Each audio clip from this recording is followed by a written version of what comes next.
Here Rachel is demonstrating foot circles with the toes flexed or curled. And this is a really simple looking exercise, but it works on the very neglected muscles of the arch, the foot intrinsic muscles. Especially most of us wear a lot of shoes throughout the day at work, and walking around barefoot is a little unusual for us. So the muscles of the arch actually get a little weaker. So what we want to do here is make a nice slow circle. Don't contract your toes too strongly in the beginning because you'll end up with cramping. Very easy to get some cramping on this because these muscles are weaker. Work 10 or so repetitions in one direction, switch over. You can also preempt some of that cramping by taking a break after every couple of reps, shaking the foot out. As you get stronger, after a few days practice, you'll notice that's not happening as much. It's a great exercise for your foot intrinsic supporting the arch. Here Rachel's demonstrating toe flexion and extension combined with dorsiflexion and plantar flexion. So essentially pushing your foot up and down and then coordinating your toe movement with it, either in the same direction or opposite. It's a bit of a coordination exercise, but you'll notice with the foot intrinsic, the small muscles of the foot, a lot of strength is actually being aware of those muscles and getting that motor control from there. So you're going to notice some good changes in the strength of your feet and these unusual exercises because we don't really do these a lot during the day. So essentially a lot of this is just waking those muscles up. Here we have Rachel demonstrating the diagonal pattern of movement with your ankles. So you are bringing your foot either from down and in to up and out, or down and out to up and in, and vice versa. Essentially you're tracing an X, a diagonal pattern with your toes. Really interesting because what we're looking for is that coordination of being able to bring your foot up and in to down and out to up and in that side of the X, or down and out to up and in. But what you're looking for there is this coordination and the ability to control your feet in any direction. Now we're doing it in the air to start with because it's a little bit easier.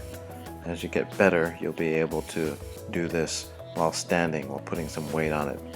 Surprisingly difficult, again, because we don't really do these motions with our feet, with our ankles. That's the benefit of this type of exercise, really waking these muscles up, getting you a little bit more aware of what's going on in your foot and ankle. This exercise, Rachel is working on rolling up onto her ball of her foot in a fully dorsiflexed position. So fully stretch on the calf and on the ankle as you roll up, pulling your toes up towards your shin. And again, she's working this from a full squat, and she has good flexibility. You don't need to do this, especially on the ground. What you can do is you can have a support up higher. You don't have to bend down all the way. So you can have your hands up on a stool, chair, countertop, but the main point here is working on that toe extension, the toe being pulled up towards the shin at the same time your ankle is being pulled up towards the shin, and putting weight on it. Putting weight is going to give you some improved strength, and also being able to get into a better stretch position there. Here Rachel's working on ankle rolling while in a squat position. Now she's in a full squat, she has good flexibility. You can also do this sitting on a stool or even sitting in a chair. The main point here is rolling your ankle in and out, putting some weight through there so that you can stimulate strength in these really unusual positions.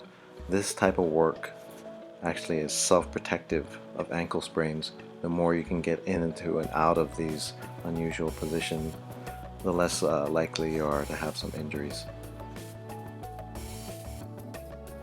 Rachel's continuing on here with the weight-bearing exercises where she is up on the ball of her foot and rolling the ankle in and out. Again, you want to put as much weight as you're comfortable in this. Don't put too much. If it hurts, really you shouldn't be going into pain.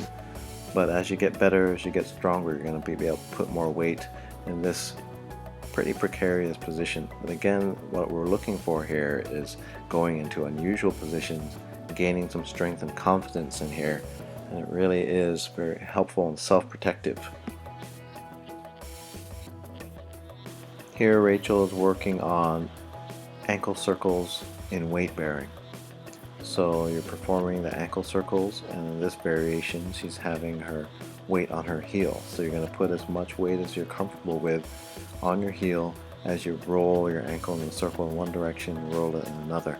This is a different way of stimulating the muscles. It's a little bit different than in the open chain where you're just making an ankle circles without any weight on it. It's a very useful exercise. Rachel's demonstrating here ankle circles in weight bearing up on the ball of her foot. So what you're going to do is go up on the ball of your foot, transfer as much weight onto there as you're comfortable with. So if you feel any pain or discomfort, shift your weight over to your other supportive leg and put less weight on it. Work on rolling your heel around in a circle and switch directions. As you get stronger and more comfortable, put more weight on your ball of the foot. Just lean into it more. What you're doing here is the weight on the ball of your foot, performing these ankle circles. Again, these are different unusual positions of weight bearing for the ankle and for the foot. So you're strengthening in these unusual positions, giving you more strength, more coordination, more body awareness in these positions. Here Rachel is working on the classic exercise, calf raises. So in this first variation, see she's keeping her knees straight, working on a step, stair, or curb, anything that's steady and secure. With this you get a big stretch, working the strength out of that stretch position. The two variations are with the knee locked straight and then with the knee bent. Now, if this is too much for you, you can do both legs at the same time. But as you get stronger, you're going to need more weight. It's easy enough, just do one leg at a time. If you find that you have some problems working out of this extreme stretch, you can go ahead and just start with your feet flat on the ground.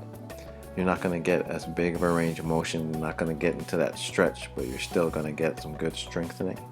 So again, you can do it with your knee locked out and also with your knee bent.